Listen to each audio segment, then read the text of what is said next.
Okay, let's go ahead and get started. I'm Charlie Smith, the Executive Director of eSig. I want to welcome you to our monthly webinar series and give you a little bit of background on eSig.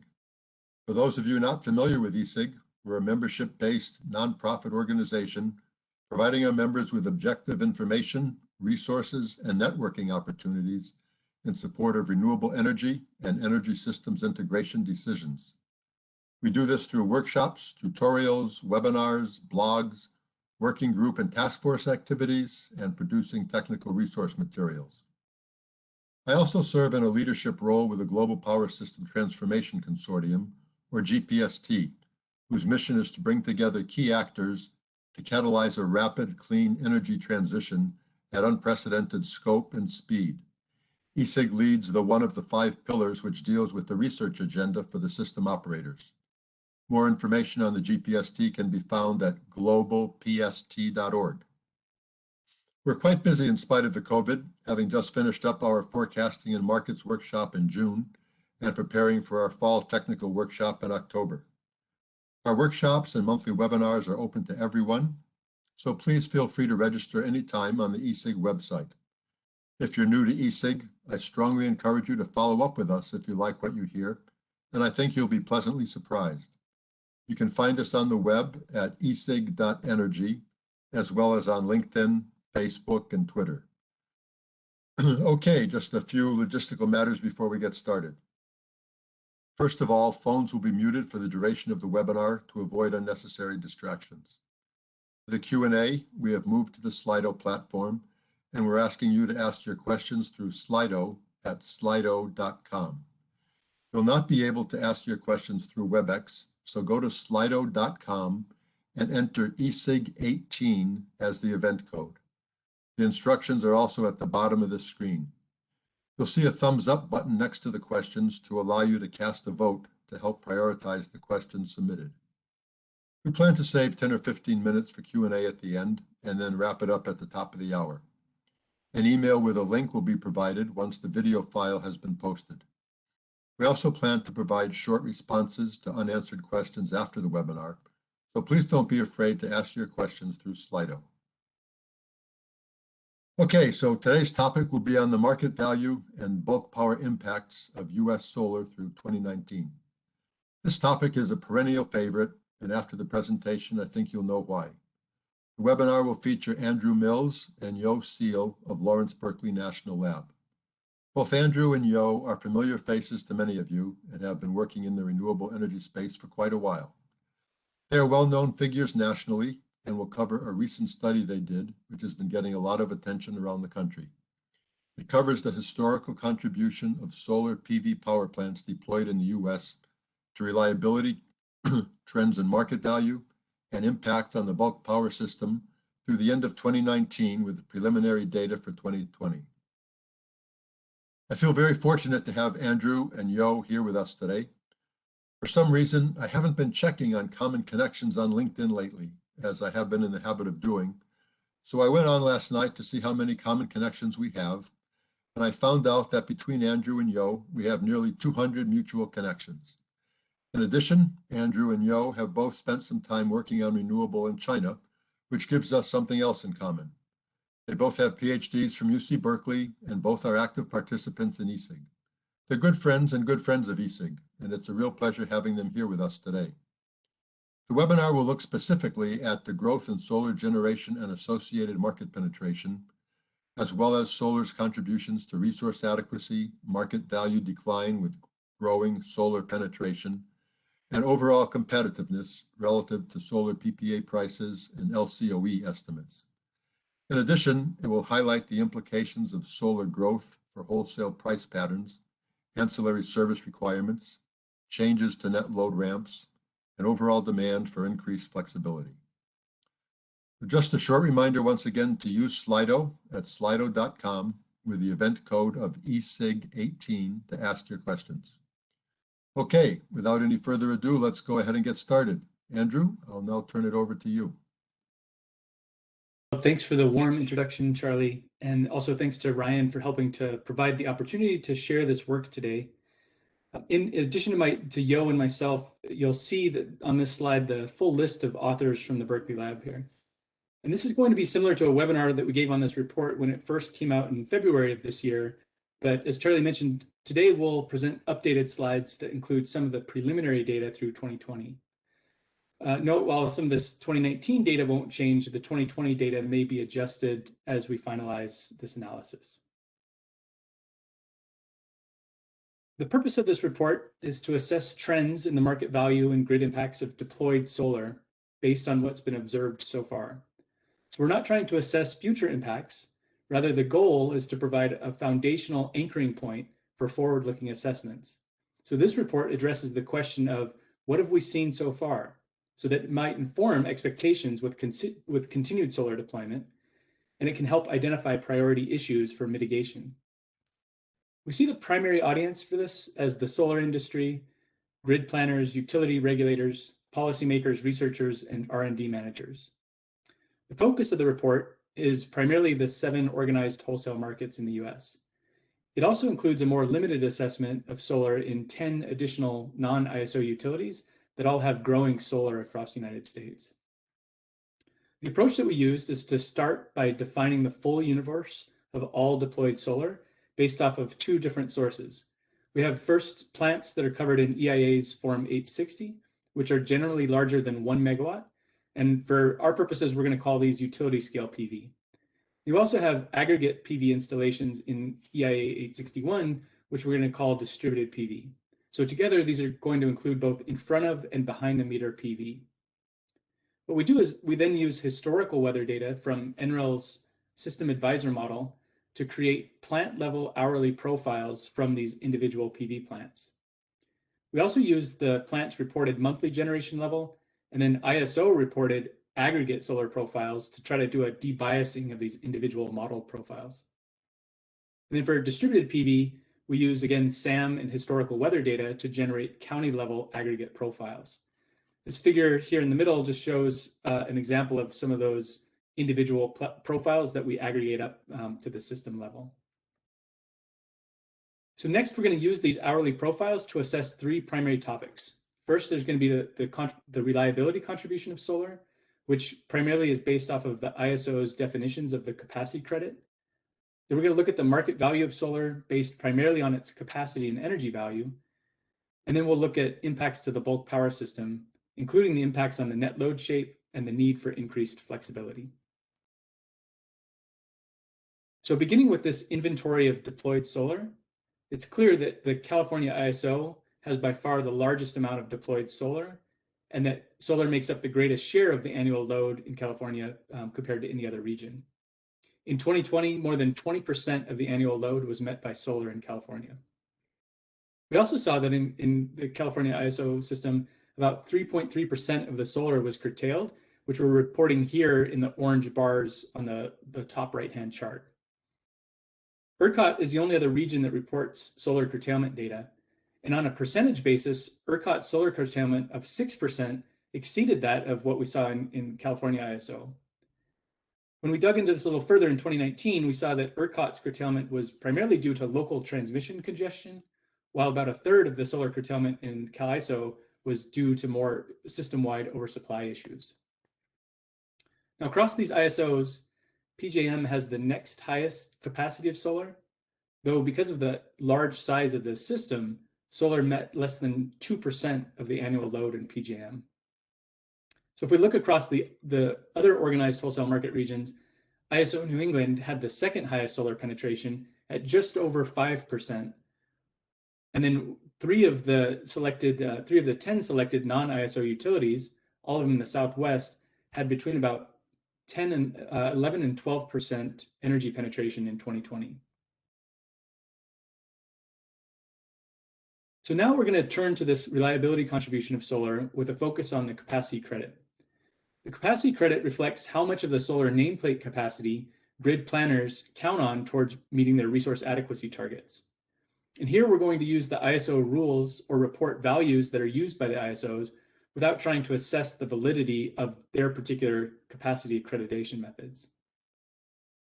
What we see is that across the ISOs, 39 to 80% of the solar nameplate capacity counts towards the resource adequacy targets during the summer months.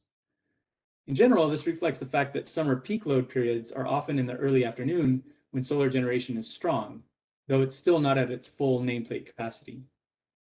In contrast, in areas where they assess a winter peak capacity credit, we see that winter peak loads are often at night or after the sun sets. And so for those regions that do assign a winter capacity credit, it's often near zero for solar. The capacity accreditation methods vary across these ISOs. So ERCOT, for example, focuses on the fleet-wide average solar generation level during the top 20 peak load hours of each season. Whereas ISOs on the East Coast assess plant-level generation during broad, static peak load periods. And in 2018, the California ISO changed its capacity accreditation method to an effective load carrying capability, or ELCC method, which relies on a probabilistic assessment of the risk of outages. The effective load carrying capability method evaluates how much the load can be increased after adding solar while still maintaining a level of reliability equal to the level prior to the solar being added. This method can account for the fact that increasing solar penetration can shift the periods of highest risk of outages into the early evening, which can result in a decreased capacity credit of solar, which we've seen here after 2018 and then continuing on towards 2020. PJM was approved by FERC to similarly use this ELCC method in its 2023 capacity auctions that are getting going this year. And then SPP has an internal proposal to also move to an ELCC method also. I'll just note that none of the current capacity methods in use at the ISOs use methods that account for the sort of highly correlated outages that were observed during the extreme cold weather event in ERCOT last February. Some do focus on production during peak load events or use historical load patterns in their assessments, but the outages are generally modeled as independent events in this probabilistic assessment. And ESIG has done a really nice job of detailing the limitations of some of the current reliability assessment methods, and they provide a pathway forward in this recent Redefining Resource Adequacy Task Force report, and highly recommend folks take a look at that. So with that, I'll now turn it over to Yo to describe how we use this solar generation profiles to estimate the market value of solar. Thank you, Andrew, and warm welcome to everybody from me as well. Thanks for tuning in today and spending an hour with us. In this particular section, I'd like to analyze with you the historical market value of solar generation within the 7 organized wholesale power markets that are managed by the ISOs across the United States. And then we also use a similar but less granular approach to estimate the value of solar in those 10 non-ISO utilities that Andrew briefly introduced at the beginning. So just a brief word on methods. Our analysis focuses on the location-specific energy and capacity value of solar averaged across residential, commercial, and utility-scale sectors. In the organized wholesale markets, solar's energy value represents the product of real-time energy prices at the nearest node, and then the coincident solar generation. We've developed plant-level hourly generation estimates that are based on project-specific technical characteristics, and then pair that with historical irradiance records. We debias those generation profiles using both ISO-wide hourly solar records and plant-level monthly records. For distributed solar, on the other hand, we only use county-level profiles. Solar's capacity value represents solar's contribution to meeting resource adequacy requirements as detailed by Andrew, and it is determined by the capacity credit that Andrew just talked about, and then the coincident capacity prices. The capacity prices have zonal granularity in MISO, PJM, NISO, and New England, and can vary by month, season, or year. For the regions without organized capacity markets, such as Southwest Power Pool, we estimate bilateral capacity prices using FERC EQR data. And in contrast to the energy value, the capacity value can be harder to monetize for solar project owners because of additional performance requirements or other market restrictions. So, take those values with a little grain of salt. We follow a similar approach in the 10 non-ISO utilities, although the price records for those utilities are often less transparent and have a lower resolution.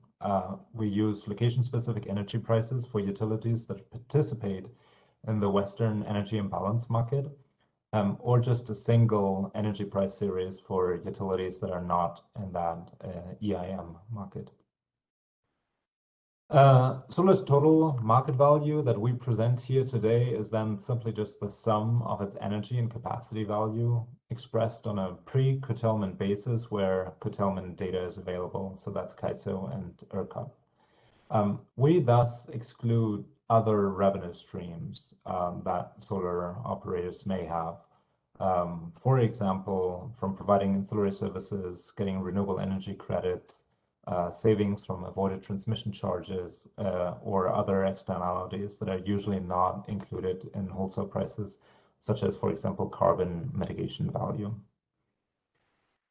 This market value that we present can then be thought of as representing either the revenue earned by a merchant solar plant from selling power into organized markets, or the avoided cost of a load-serving entity that purchases power from a solar project instead of a wholesale market. We're thus quantifying the marginal value of the next increment of solar additions, which is quite different from the average value of all online solar projects.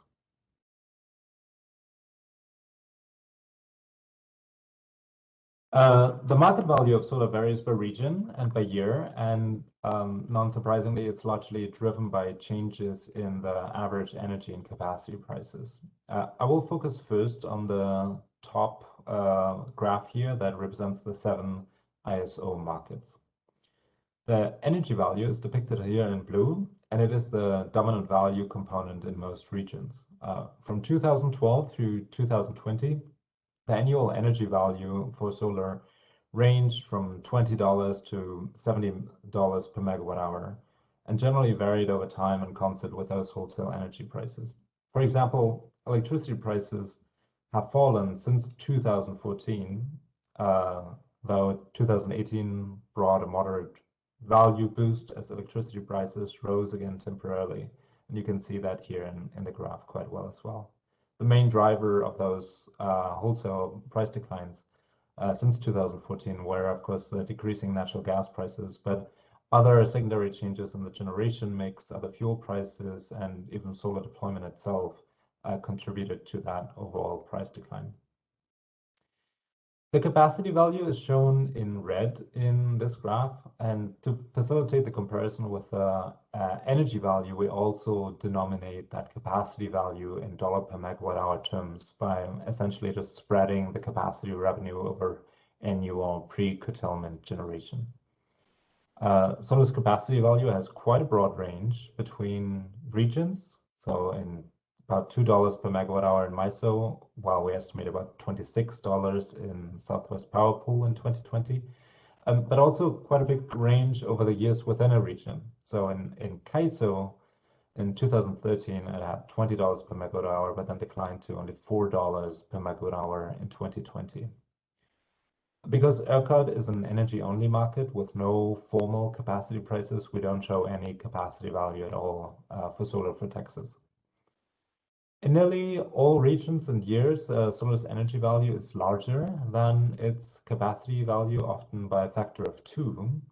But nevertheless, the capacity value can contribute a sizable portion of solar's total value. For example, in the Southwest Power Pool, that accounts for around 50% in most years, and in PGM and ISO New England in 2020, still represents about 30 and 40% of the total value. Another quick note here, solar's capacity value in general is markedly higher than that of wind power, where generally only ranges between $1 and $5 per megawatt hour. So summing up, the energy and capacity value for solar then yields the total value, and that ranged between $40 and $80 a megawatt hour in most markets in the early years of 2012 to 2014, but then declined thereafter. In 2020, the total market value ranged from about the mid-20s per megawatt hour in MISO and CAISO on the low end to $50 a megawatt hour in SPP. Similar to these ISO regions, solar's average annual energy and capacity value declined in most of the non-ISO regions or utilities that are shown in the lower graph. And there, the value ranged between $25 per megawatt hour in North Carolina and $50 per megawatt hour in Florida in 2020. And because solar's energy value is relatively similar across utilities, the value spread between the utilities is often due to differences in that capacity value, which in turn is driven by variations in capacity credits and a very large range in capacity prices. Especially in the Southwest, the capacity market tightened a bit in 2020, which yielded increasing capacity value for solar in Nevada, Utah, Colorado, Arizona, and New Mexico. This total market value of solar, of course, also varies by project. What I've been presenting here so far is just the overall generation weighted average. But the small gray arrow bars represent the 10th and the 90th percentile of solar annual values in each ISO and utility. You can see that in some markets, there's very little variation of solar values in 2020. ISO New England, for example, had only a spread of about 7%, while some other markets had much larger discrepancies. In NISO, for example, the value of solar can vary by up to 50%. And on this slide, we show these variations in solar value for a subset of our projects, all the utility scale projects that we had, so projects larger than 1 megawatt for the year 2020. And the color of the bubbles indicates the combined energy and capacity value, while the size of the bubble indicates here the capacity size of a given project.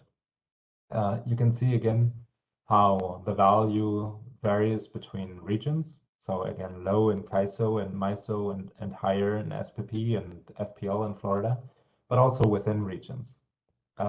Some of that project level value variation is based on generation profiles, which are influenced, for example, by local climates or technical characteristics, such as the use of single axis trackers. But they also vary because of locational energy and capacity prices. Transmission constraints and associated price volatility and curtailment played, for example, an especially large role in Western Texas in the Permian Basin in 2019, but it appears to be less of a factor in the year 2020 there. If you are interested in general and finding out a little bit more about the contribution of energy and capacity values for specific projects and how those changed over the years, and just want to nerd out, which as ESIG audience you may want to do, you can actually go to an interactive visualization on our project website. The link is here at the bottom of our slides, and there you can explore our estimates in much more detail. And you can actually also download a lot of the underlying data that we're presenting here.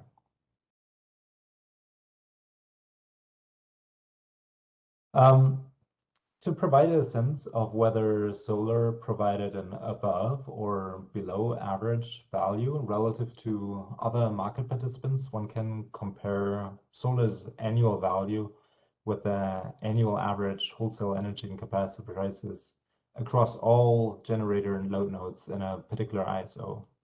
And that latter effectively then represents the value of a generator that operates at full capacity in all hours of the years, or what we call the flat block of power, that is sometimes also known as around the clock ATC value. Variations in that value of a flat block between ISO and across years would then capture broader price differences and trends that are driven by changes in the fundamental drivers of average prices. And that helps to contextualize shifts in solar value and isolate that.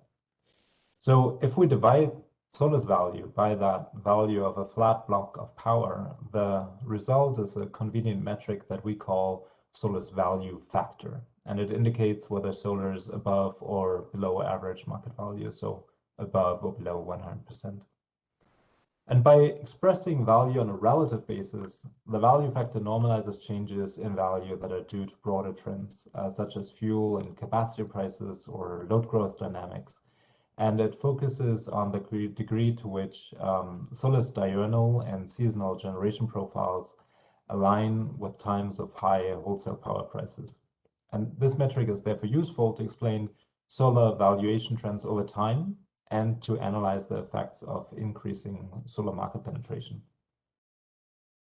So with all this theoretical background, this slide then shows the relationship of solar's value factor and solar's annual pre-curtailment energy penetration level in each of the 7 ISOs from 2012 to 2020 in the top graph. And to make it a little easier to see trends in the high penetration markets, I have highlighted those with larger circles. For most of the ISOs, and that is SPP, MISO, PJM, and NISO, solar's market value really clusters still at very high levels, mostly ranging from 125 to 175% of the value of a flat block of power. And these high value factors indicate the robust value that solar can provide due to its alignment with higher than average energy prices during the day, and its relatively significant contributions to capacity per unit of energy. That said, solar penetrations in these 4 ISOs are still at or below 2%. And at higher penetration levels, solar generation can shift wholesale pricing patterns in ways that then reduce solar's value. Because solar's marginal operating costs of near $0 per megawatt hour, solar can actually push wholesale prices during solar's peak generation hours to below where they would have been absent of solar. And that's a phenomenon commonly known as the merit order effect, has been widely discussed. In addition, solar's marginal capacity credit declines at higher penetration rates as the peak net load shifts increasingly into the late afternoon and early evening hours.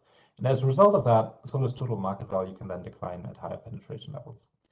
So solar's value factor in CAISO was, for example, 140% in 2012, when solar penetration was near 2%, but then declined to the average level of a flat block of power in 2015 as penetration grew up to 10%, and then fell even further to only 70% or so in 2020 at a penetration of 21%.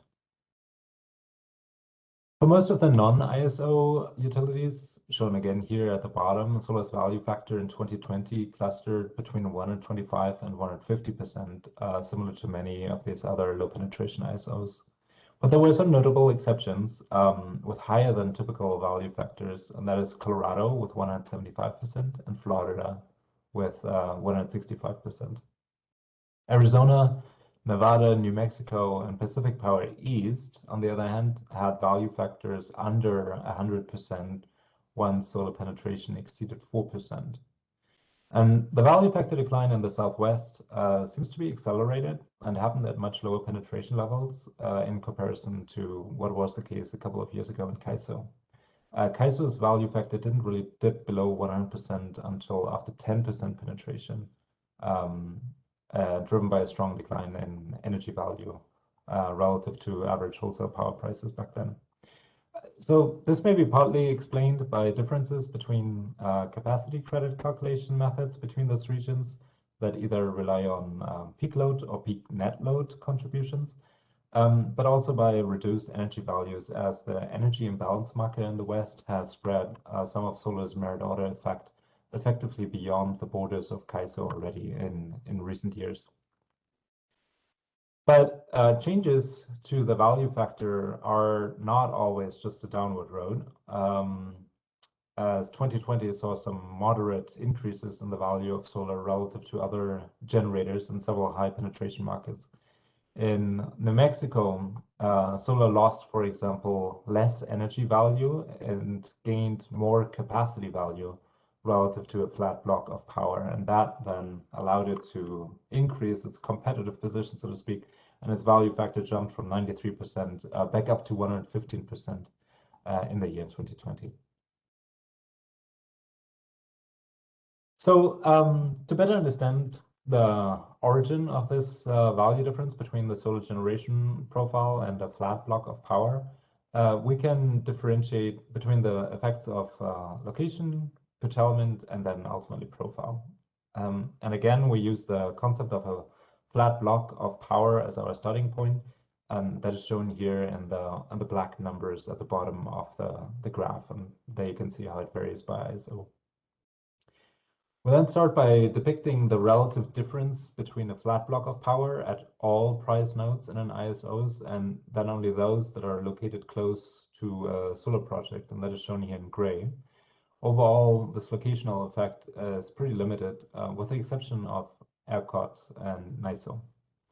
In a second step, we then compare the value differences at those solar nodes.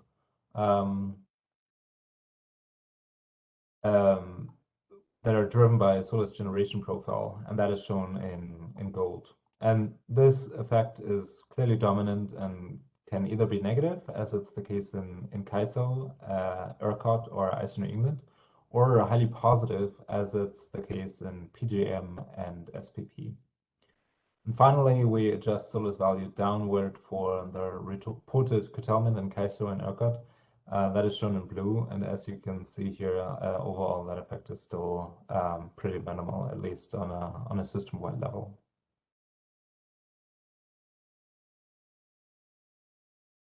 So to provide a general sense for how the wholesale value and cost of solar compare over time, we can plot PPA prices and market value in 6 ISOs and 2 broad non-ISO regions that we just call here the West and the Southeast. The green dots show the average levelized solar PPA prices within each region among new contracts that were signed each year, and that is actually tracked by a compendium report that our team puts out. It's called the Utility Scale Solar Report, and you can dig into that for more detail. We're going to publish a new version of that in the coming weeks as well. The yellow squares represent PPA prices that are estimated by a different organization called Level 10, and I've included them because they have some estimates for locations and years that we do not have. While solar's market value within several of these regions has declined over time, as I previously discussed, falling PPA prices have largely kept pace, more or less maintaining solar's overall competitiveness. In some regions like SPP and the West, solar's 2020 energy and capacity value actually exceeded the levelized PPA price of contracts signed in 2020 by quite a bit. And this suggests that an off-taker in these regions who purchased solar power through a PPA signed in 2020 paid less than they otherwise would have to pay when purchasing the same amount of energy delivered at the same time and at the same location as solar, and also buying capacity from that wholesale spot market. So, you know, they were well off. This value premium was especially large in 2019 in Texas, driven by scarcity pricing during the heat events in the summer in 2019, but then that kind of went away in 2020 as solar's power declined. But overall, this may be a reason why the US utility scale solar market has been expanding away from California, especially into the Southeast over the past years, and now increasingly into the Midwest as well.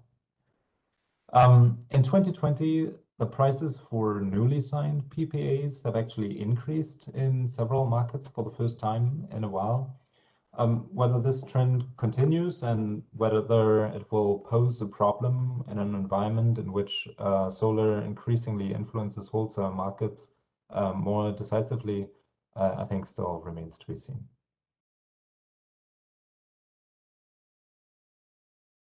So far, we've really only focused on standalone solar projects. But we know, of course, that there's a lot of interest in solar and storage hybrids, especially in the Southwest, and here in the ESIG forums, there have been many discussions about those solar storage hybrids in the past. And of course, as many of you know, by shifting the solar generation into a higher value hours project, developers can mitigate some of that profile-driven value decline in the higher penetration markets that we discussed earlier.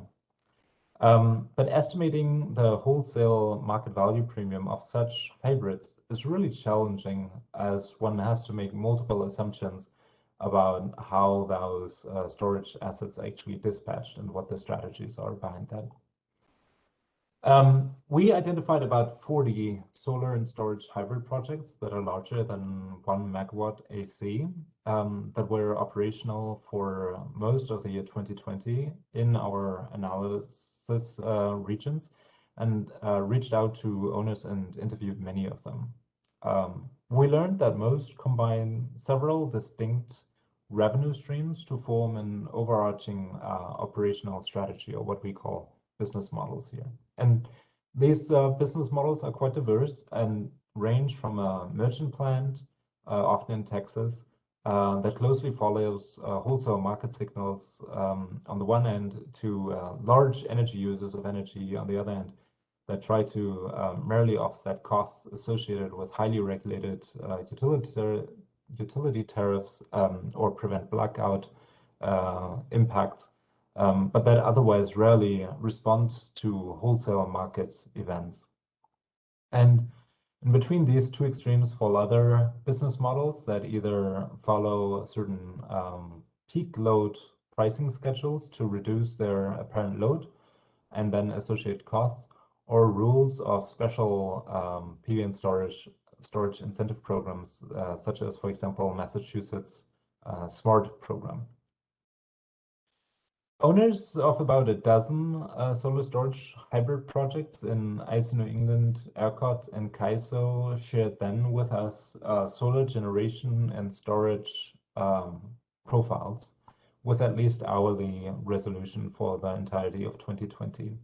And that data allowed us to value their system output using the wholesale market energy and capacity prices, as well as regulation prices if any ancillary services were performed.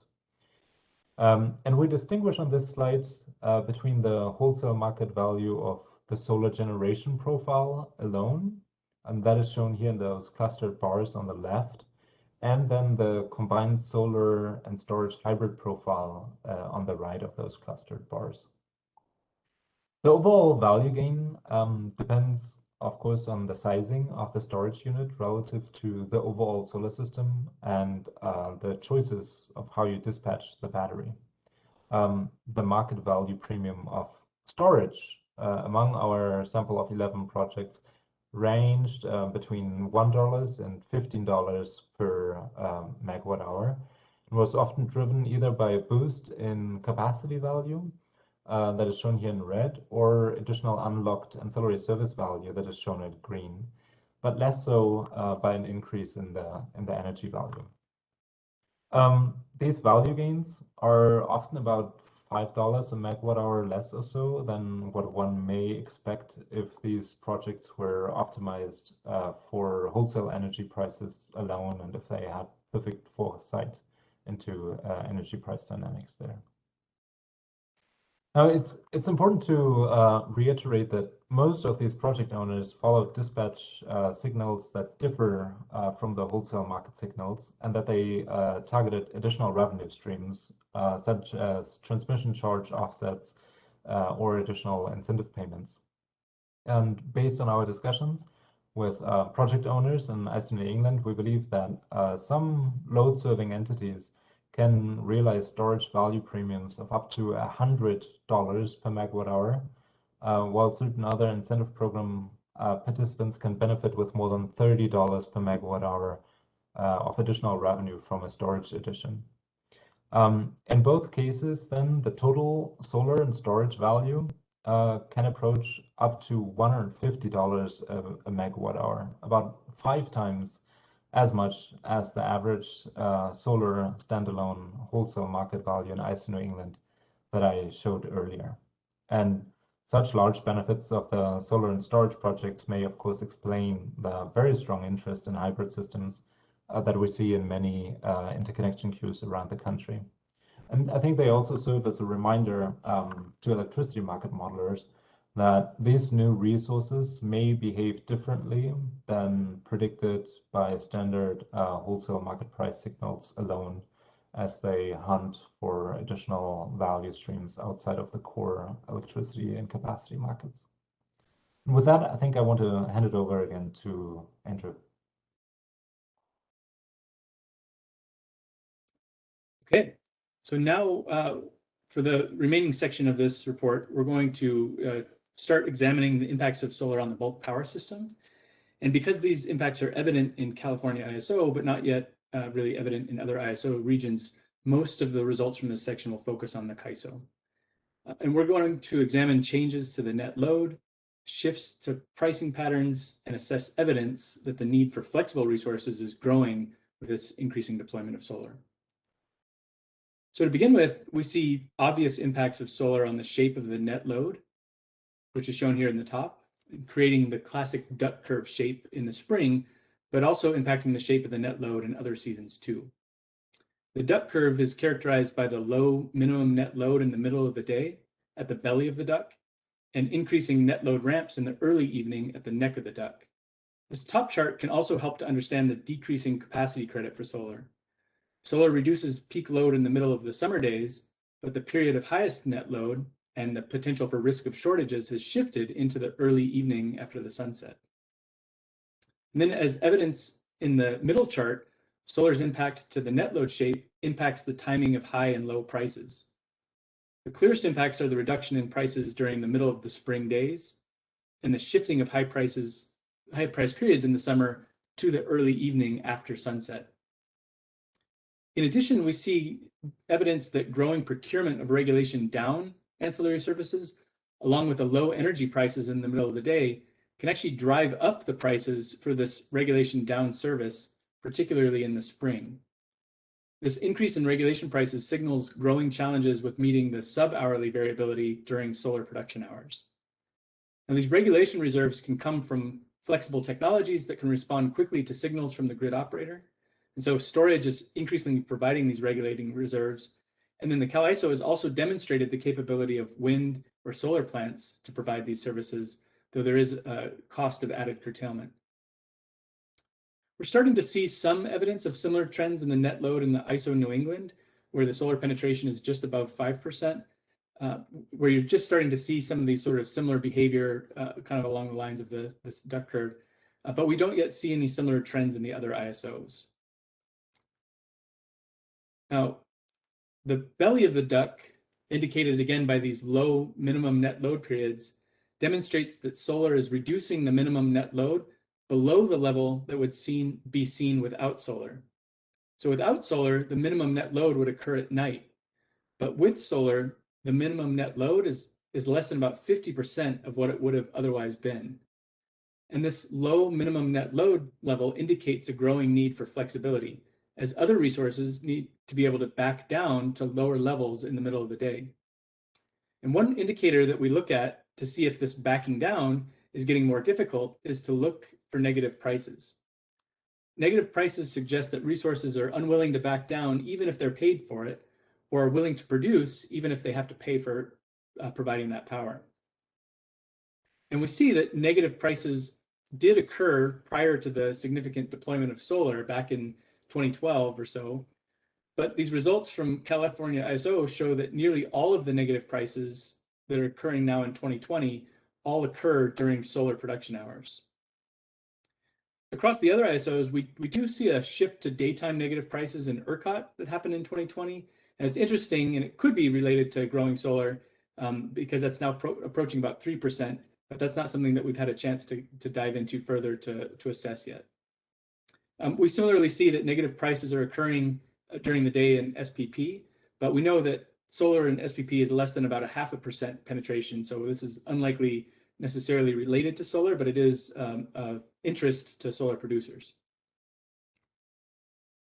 Now, the neck of the duck, which is again indicated by these steeper net load ramps, demonstrates that solar is increasing the net load ramps above the level that would have been seen without solar. So the 1 hour net load ramp rates are about 70% higher, and the 3 hour net load ramp rates are about 40% higher than they would have been without solar in the California ISO system. This interesting dip that happens in 2020 in California has to do with this extreme heat wave that caused higher load ramps in 2020, which increased the denominator of this metric more than the growth in solar increased the numerator relative to what we saw in 2019. So again, this slight dip has to do with the load ramping up very rapidly during these extreme heat events. Now, these higher net load ramp rates indicate a growing need for flexibility, as other resources will need to be able to ramp up their production as solar production ramps down. And one indicator that we can look at to see if ramping is getting more difficult is to look for price spikes in hours where solar is increasing the ramp rate, and particularly increasing it above what it would have been without solar. Price spikes can indicate that the wholesale markets are struggling to maintain a balance between supply and demand and are willing to pay more for resources that can increase their output. In general, we see these price spikes are not uncommon across all of the ISOs, but digging into the California ISO, it does show a small increase in the frequency of price spikes occurring during solar ramping hours. Now, again, the full report has additional details on a number of other ramping metrics that we looked at that tell a somewhat more nuanced story about this than what we can just get from looking at the price spikes. That full report also describes the results from a regression analysis that looks at which resources respond the most to days with high ramps. And one of the important findings that we see is that imports, aided by this Western energy imbalance market, are one of the key resources that are helping to meet this growing ramping needs. And as such, some of these broader shifts in the system have helped to mitigate the impact of growing solar deployment in the California ISO. In addition to the lower minimum net load levels and the higher ramp rates, solar also introduces greater uncertainty in the day-ahead market. The day-ahead net load forecast errors are about 20% higher due to solar than they would have otherwise been. And these higher net load forecast errors can require the real-time dispatch of resources to be different from what was planned based on the day-ahead forecast. Again, this change in dispatch increases the need for flexibility. Under some conditions, the forecast errors can even lead to the commitment of a quick start unit that wouldn't have been economic had the forecast been more accurate. So even though there are those chances, we didn't really find a clear signal that significant day-ahead forecast errors are necessarily accompanied by extreme differences in day-ahead and real-time prices. So these boxes down below show the gray boxes show the range of net load forecast errors that can occur even without solar. And so the forecast errors within these gray boxes show kind of what might have been expected without solar, and then the forecast errors outside of that are potentially larger because of the growth in solar. And we do see a few examples where a large over or under forecast of the net load can be accompanied by a high price difference between real-time and day-ahead, which does suggest that there might be some instances where managing that forecast error in real-time can be challenging, though the range of these the price differences outside the gray boxes aren't necessarily always much larger than what happens within the gray box, which is, again, forecast errors that are not necessarily beyond what you'd expect without solar. So then overall, we've seen different ways that solar's increased the need for flexibility and impacted the wholesale prices in the California ISO system. And so here, what we're doing is we're trying to look to see if those changes have made it more attractive to invest in flexible resources. So this chart shows the trend in energy and ancillary service revenues, net of any operating costs, for 3 different flexible resources: a combustion turbine, a reciprocating internal combustion engine, and then a 4-hour battery. And we see some indication that as solar penetration has grown in CAISO since 2012, the incentives to invest in flexible generation has also increased, though it hasn't really been in a steady manner. We were seeing that the combustion turbine revenue, for example, was increasing up through 2018, but then in 2019, it decreased in part due to changes in the price of natural gas relative to wholesale market prices. But just, kind of overall, we do see that there's somewhat of a synergy where a growing need for flexibility can impact these wholesale power market prices, which in turn increases the incentives for more flexible resources to participate in the market. We also see that then this growth in flexible resources, such as the growth of batteries and CAISO, maybe is somewhat muting some of these price signals, which is again maybe something that we should consider for understanding this decline in the marginal value of batteries since 2018. Overall, the synergy between solar's need for flexibility and the growing incentives to invest in flexible resources depends on whether or not these wholesale power markets prices fully reflect the actions that are taken by the system to maintain reliability, which, as we'll discuss at the end of this, is not always the case and is an area of ongoing reform. Kind of speed through these last couple of slides so we can get to the Q&A here too. Just one thing I wanted to note with these ones is that we do see that in some of the non-ISO regions, that we are seeing growing solar penetrations that are high enough to show some of these impacts that we also see in the California ISO. So we see these minimum net load levels being decreased in public service New Mexico, Arizona Public Service, and then also Nevada Power. We also see growing 1-hour net load ramp rates for some of these utilities in the Southwest, along with some of the utilities in North Carolina. One thing I'll mention with this one is that we wanted to see if we could get a sense of how solar performs on days when the system is most stressed. And so we used an indicator of system stress, which is called NERC's System Risk Index. And this is a daily indicator of the difficulty of generating and delivering power to US loads. And so the higher it was, the System Risk Index, the more stressed the system was. I'm not going to go into this in a lot of detail. One of the things that we do look at here is just trying to see how solar was doing on those days relative to other days on average in the same month. And one of the things I wanted to look at was whether or not the heat waves that happened in 2020, how solar was doing in those days. And we haven't yet got the System Risk Index from 2020 pulled into this because that just actually came out yesterday.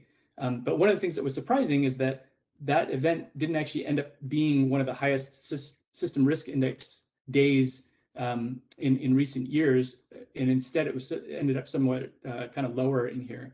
And instead, what sort of drives this more often are hurricanes and some of these cold weather events or wildfires in the West. And I think the takeaway from this to some degree is that there can be in the summer days where solar is generating fairly well and maybe helping to mitigate some of these concerns. But then in the winter, we do see some of these hurricane-related events or winter storm events where there was significant challenges in the system and solar was potentially underperforming relative to what you might expect for a similar month. Finally, let me just sort of note that in addition to the impacts to the wholesale power markets, there's other issues that have been raised with solar integration into the grid. And one that I'll note here, again, real fast, is just that NERC has noted repeatedly unexpected performance of solar inverters during some various grid disturbances, and has suggested that that could lead to reliability issues if it's not addressed. And in particular, what they see is that there's faults on large transmission lines that can lead to the simultaneous tripping of hundreds of megawatts of solar. And the solution to this is to make sure that inverter settings are adjusted to prevent this behavior. But I'll note that they also pointed to a similar event that occurred even in 2020, which was in the San Fernando Valley in Southern California. So this continues to be an issue that's one that has important implications for reliability and should be monitored. With that, let me just pull up the last summary slide here before we move on to the questions. And again, I think that the main thing that we've seen is that the effects of solar have really been seen very clearly in California, and that we're starting to see this in some of the other ISOs and in some of the non-ISO regions. So with that, why don't I stop there and we'll leave it for the last few questions. Okay, thank you, Andrew. It was quite a walk through the status of PV in the markets. And I think we'll go ahead and move into the questions. We've got about a dozen or so. We'll pull up here. We'll just start here at the top. We don't have a lot of time left, so we'll take some of the more popular questions here. First one, How are you modeling system-wide behind-the-meter distributed solar across many price nodes and capacity zones in each market? Leave that one to you. Yep. Yeah, maybe I'll briefly speak to that. So what we do is we use EIA information that tells us how much behind-the-meter solar capacity is in each of the utilities. And then we pair that with census-derived information about county allocations of households, and then distribute basically PV capacity within those ISO utilities to individual counties, and then map the centroid of those counties to nearest wholesale LMP nodes and capacity zones that are associated with that particular electricity node. Okay, thank you. A couple of questions here from Mahesh. Looks like the first one is a crystal ball question for one of you. It appears that the overall value of solar keeps declining. Will the DOE target of 2 cents a kilowatt hour by 2030 still create positive value for plants in 2030? I guess you have to take a guess at that one. My take on this is that we do see some of these broader shifts that are happening in the system, where you are seeing increasing deployment of some of these flexible resources that maybe would shift this around. So sort of changes in batteries being deployed, more flexible demand, and so on, that may help to mitigate this value decline. But then also the things that project owners can do, like adding storage themselves to that, might help that. But I do think that we've seen kind of that pretty steady decline in value happening for standalone solar in a lot of these markets. Yeah. Okay, thanks for that. And the second one from Mahesh. How scalable is the value increase of hybrid PV plus solar plant in the context of the example of the $150 megawatt hour increase? I guess that's the one from the ISO New England. Yeah, so let me be clear. It's the total value is $150 per megawatt hour, and the value increase from adding storage is about $100 per megawatt hour increase for some load serving entities that are able to offset certain capacity demand charges and transmission demand charges. And I think for some load serving entities, I think that can be quite scalable unless those tariffs are significantly adjusted. But I think at the moment, the expectation is that the expenses associated with transmission demand charges are only going to go up over the coming years. And so to the extent that a utility can lessen its contribution to transmission demand, that should be reflected in value for them. For some of the incentive payment participants, especially with the Massachusetts SMART program, they have kind of a decreasing block incentive where later additions to the program receive less money due to presumed learning and cost reductions. Okay, thank you.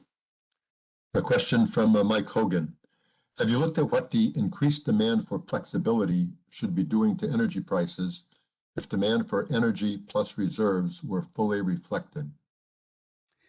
Yeah, so in this particular project, the objective is to just take the historical prices as we've observed them. And so we haven't looked at that in this project, but that is of interest to a variety of other researchers. And I think one of the activities I'll just put a plug in for is that we'll have a webinar here in a little while that's going to talk about a grid modernization lab consortium effort that's sort of looking at some of the issues for ISO RTOs and trying to better reflect some of the reserve requirements in prices is one of the questions of that. And so I think it's a really important area to look into. But yeah, everything that we're doing here is just what were the observed historical prices.